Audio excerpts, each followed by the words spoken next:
Assalamualaikum warahmatullahi wabarakatuh.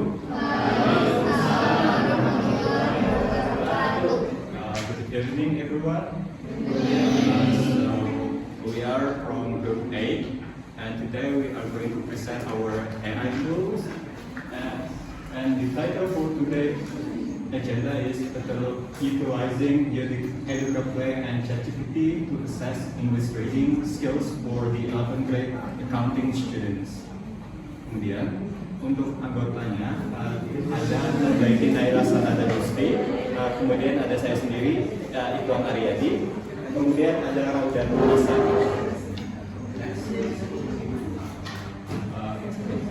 Okay, so for today's the target audience is 11th grade accounting students, SMA kelas 11 jurusan akuntansi, and the skill focus is reading, while the topic is procedure text.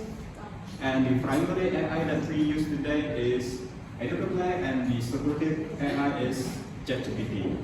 Next. Okay, so in this presentation, we use the TP is peserta didik dapat mengidentifikasi informasi utama pada teks prosedur tertulis berbentuk digital tentang akuntansi dengan tingkat kecepatan 80%. Okay, so what is ChatGPT for in the context of teaching? Untuk teacher, ChatGPT itu bisa untuk men-streamline. Jadi ChatGPT ini bisa berperan sebagai asisten dalam membuat bahan ajar, terus juga bisa membuat latihan yang sesuai dengan kebutuhan siswa. Sedangkan untuk studentnya, dia bisa menjadi asisten dalam belajar mandiri, seperti misalnya menyederhanakan konsep yang rumit atau menyediakan analogi sederhana. Kemudian relevansinya ke students in accounting is ChatGPT bisa membuat daftar vocabulary yang relevan dengan jurusan yang kami tampilkan. Kemudian dia juga bisa mendesain interactive activities like pembukuan, simulasi pembukuan, dan bisa menyediakan real life scenario regarding the jurusan. And then for the accounting students, dia bisa menyederhanakan terminologi sulit, mungkin bagi yang kesulitan untuk memahami. Kemudian dia juga bisa menyederhanakan konsep seperti what is balance sheet and journal entry. Kemudian untuk prompt yang kami gunakan ini ada sekitar 5 kalimat, yaitu pertama, buatkan teks prosedur sederhana dalam Inggris. Ini sering kali lupa, yang relevan dengan jurusan akuntansi untuk siswa kelas 11. Teks harus terdiri dari 3-4 angka yang jelas, sederhana, dan berfokus pada proses yang berkaitan dengan kegiatan akuntansi, seperti pembuatan laporan keuangan sederhana. Itu untuk instruksi umumnya. Sedangkan untuk instruksi yang spesifik untuk kegiatan pembelajaran kita, yaitu gunakan kosakata akuntansi yang umum dan populer dalam konteks ini, seperti income statement, ada revenue, ada expenses, dan lain-lain. Kemudian kami tambahkan lagi, tambahkan pertanyaan pemahaman di akhir teks untuk menguji kemampuan membaca siswa. Teks ini harus dan terakhir ini yang paling penting dan sering dilupakan, yaitu kita ingatkan ChatGPT-nya untuk menyesuaikan dengan tujuan pembelajaran kita. Apa itu? Teks ini harus disusun agar peserta didik dapat mengidentifikasi informasi utama dalam teks prosedur tertulis berbentuk digital dengan tingkat kecepatan 80%. Okay. So here is the result. The original version. This is hasil pertama yang ditampilkan oleh ChatGPT. Ada judulnya ada request journal entries, and then post to the general ledger, and then prepare the income statement. Kemudian ada prepare the balance sheet. Itu pada awalnya kami mengira ini terlalu sulit untuk siswanya, jadi kami sederhanakan dengan prompt yang sangat sederhana, yaitu lower the difficulty level. Jadi untuk versi yang lebih simpelnya, dia menggunakan kata kerja operasional yang lebih sederhana, seperti write transaction in the journal. Kemudian ada lagi misalnya copy the transaction, itu cukup obvious kan, ya cukup intuitif. Kemudian group them into categories, and then use the information. Kemudian ada lagi add up all the revenue. That's the simplified version of the ChatGPT result.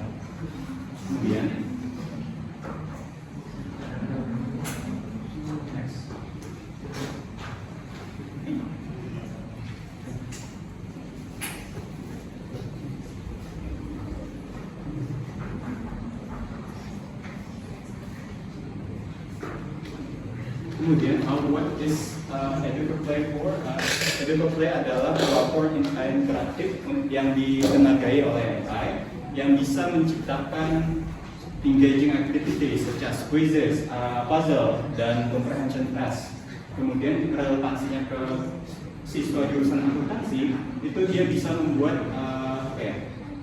dokumen, bisa membuat siswa lebih paham tentang misalnya data financial documents, internal memos, and technical instruction dan lain-lain. Dia juga bisa menyiapkan siswa untuk terlibat dengan kasus real life scenario di kelas.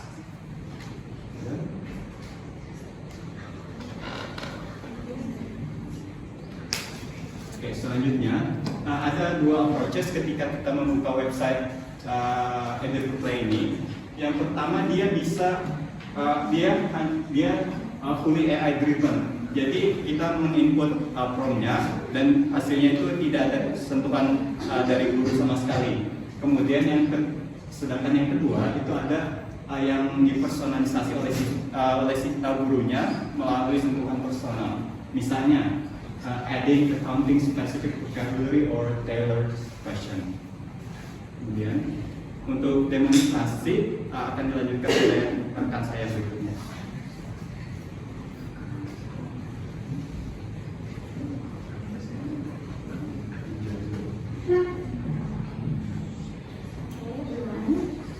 Jadi saya akan menjelaskan terlebih dulu demonstrasinya bagaimana membuat asesmen untuk mengukur keterampilan reading skills yang berkaitan dengan konteks kejuruan akuntansi untuk kelas 11 SMA. Jadi yang pertama, kalian masuk terlebih dahulu ke dalam website EducaPlay-nya terlebih dahulu dan pastikan di ChatGPT kalian sudah tersedia teks yang akan diinput ya ke dalam sini.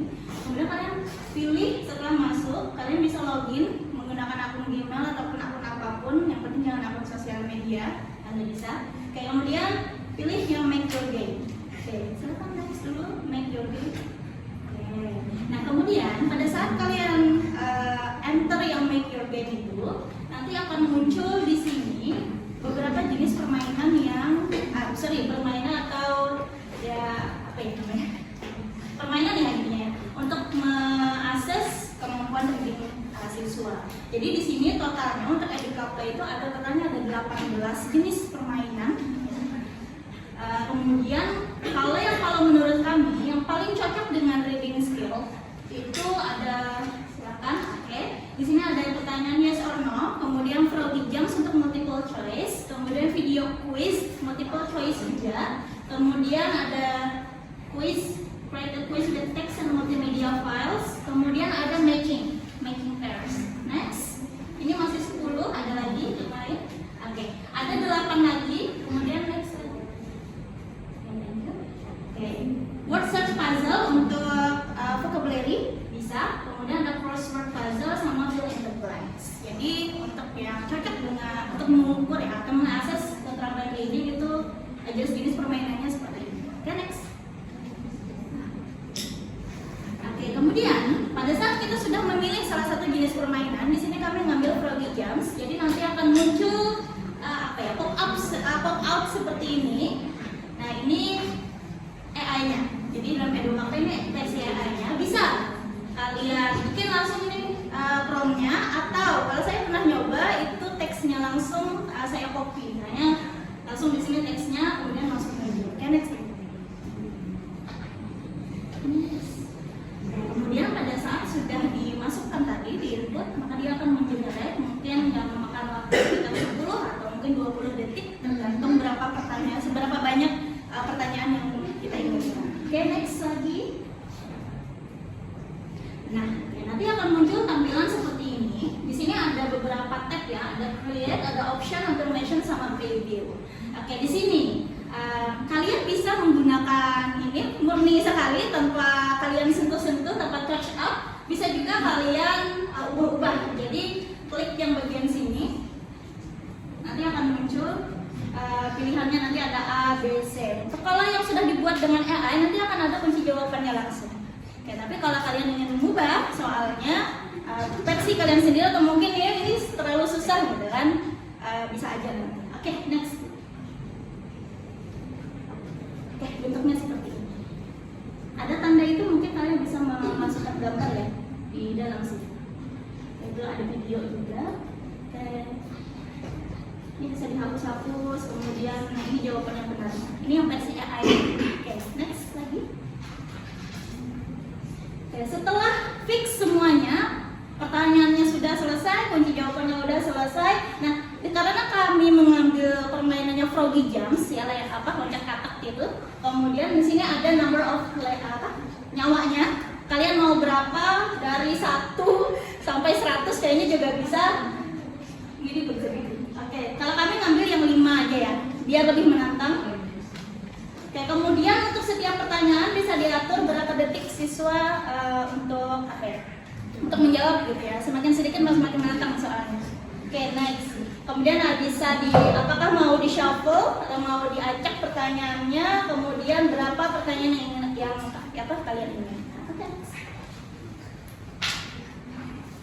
Ya, untuk yang tampilan di siswanya, bagaimana nanti siswanya masuk atau mengakses asesmennya tersebut, bisa memakai yang ini, klik game pin. Mungkin ada teman-teman yang ingin nyoba, silahkan masuk ke website EducaPlay-nya. Kemudian scroll yang paling bawah, temukan yang menu game pin-nya. Oke, next dulu. Yang ini adalah hasil percobaan kami. Kodenya adalah 715136. Oke, dipersilakan untuk teman-teman kalau ingin mencoba. Sudah ada yang bisa? Kalau perlu login, silakan login dengan akun Gmail. Sudah? Oke, next. Bagi yang sudah, nanti akan ada tampilan seperti ini. Jadi silakan klik start, kemudian ini bisa kita coba deh.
nilainya di sini ya, bukan 50.000 tapi 50 per 100.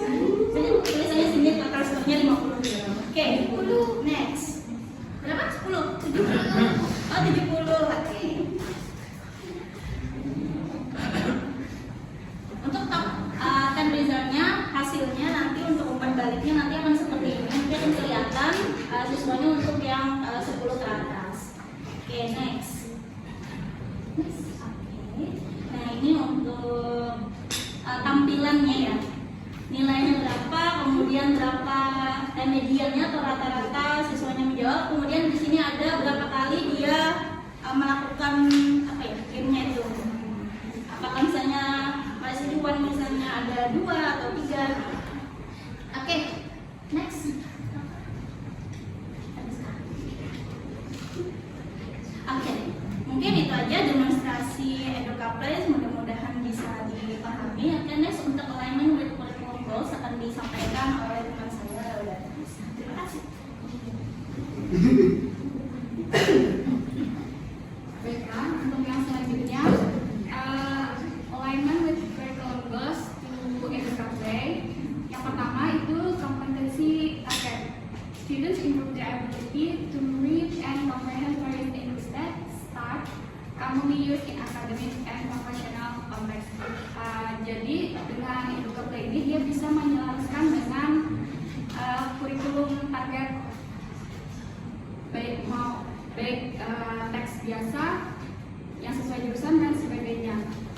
Yang kedua itu alignment-nya dengan teks type, bisa teks prosedur, analytical expository, descriptive text dan sebagainya. Yang selanjutnya itu ada strength and weaknesses of ChatGPT.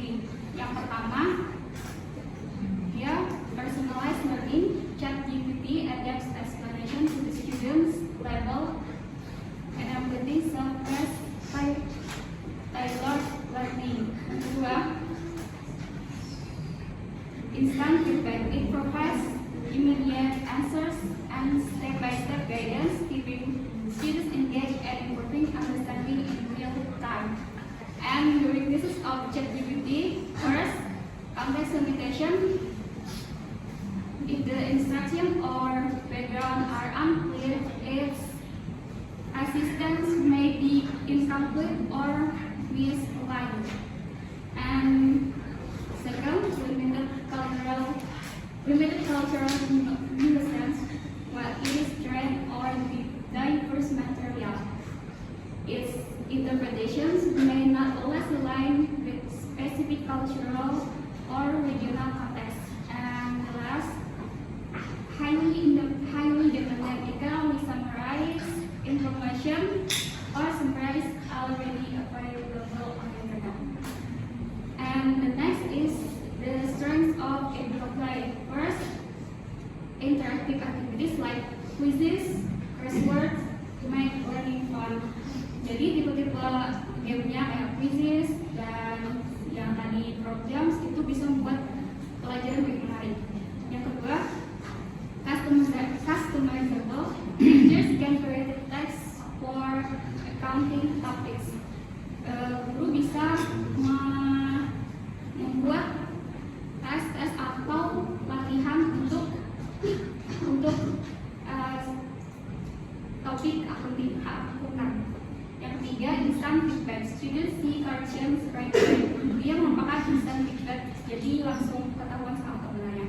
Yang keempat, engaging games and leaderboards motivate students. Dia bisa memotivasi siswa yang kurang tertarik. Yang kelima, mobile friendly. Students can use it on phones like Android or iPhone. Dia bisa digunakan di Android ataupun iPhone. Yang terakhir itu weakness-nya. Yang pertama, shallow learning. Fokus more on basic test dan reading. Dia lebih fokus ke tes biasa daripada bacaan yang lebih dalam seperti menemukan informasi atau tokoh utama suatu paragraf. Second, to game fokus. Dia lebih fokus ke game, bisa jadi siswa itu lebih menarik game daripada belajarnya.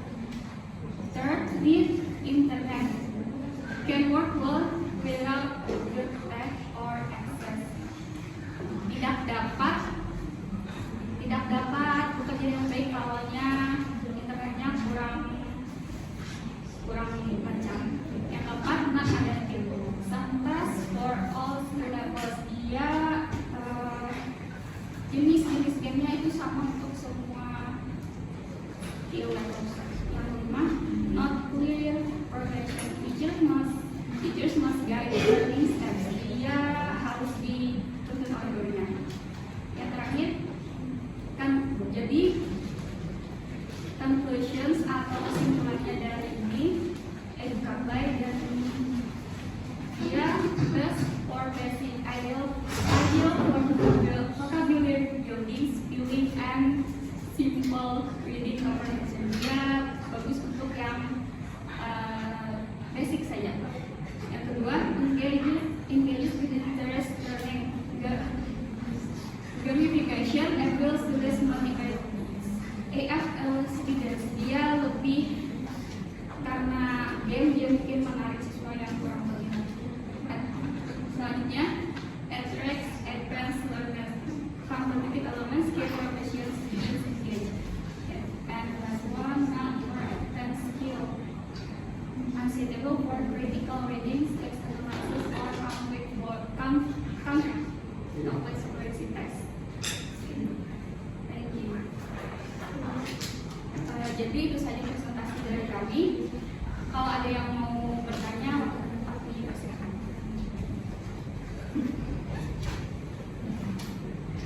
Terima kasih.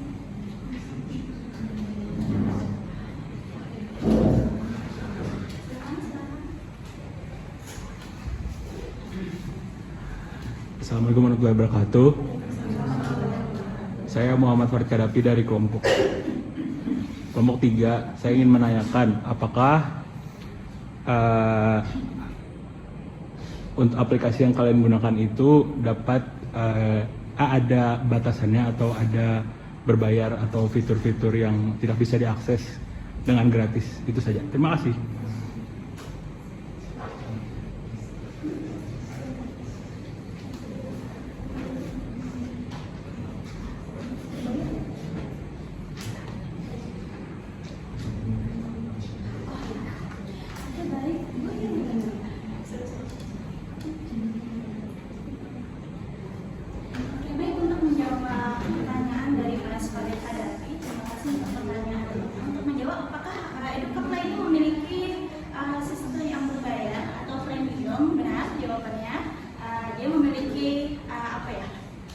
Fitur yang premium ya, cuman untuk harganya lumayan mahal saya bilang.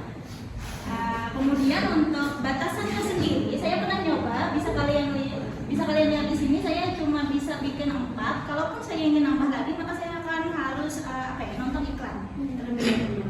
Cuman untuk sebanyak-banyaknya saya kurang tahu karena belum mencoba apakah 10 bisa atau 15 bisa. Jadi mungkin bisa nanti kalian coba-coba juga. Kemudian untuk fiturnya, untuk yang premium itu sendiri, kalian pertama bisa, kalau nggak salah itu bisa memasukkan logo. Misalnya kalau mau masukin logo PPG atau logo kelas kalian sendiri, itu bisa. Kalau nggak salah ada option. Nah ini advanced setting untuk yang premiumnya, privasinya kalian bisa untuk privasi kalian sendiri. Kemudian bisa diubah-ubah di sini. Ini kemudian untuk bisa untuk menanyakan identify themselves ya, kemudian bisa ya, siswa di sini bisa. Oke. Kemudian bisa, kalau yang tadi siswa bisa berkali-kali ya, kalau ini nggak bisa. Oke, kemudian bisa sosial media, menyembunyikan jawaban, kemudian bisa menyembunyikan top 10 ranking, bisa memasukkan pesan di akhir dan logo tadi. Oke, terima kasih. Itu aja, bisa dipahami? Bisa dipahami, terima kasih. Oke, terbaik. Itu aja dari kelompok kami. Terima kasih. Thank you very much for your attention. Wassalamualaikum warahmatullahi wabarakatuh.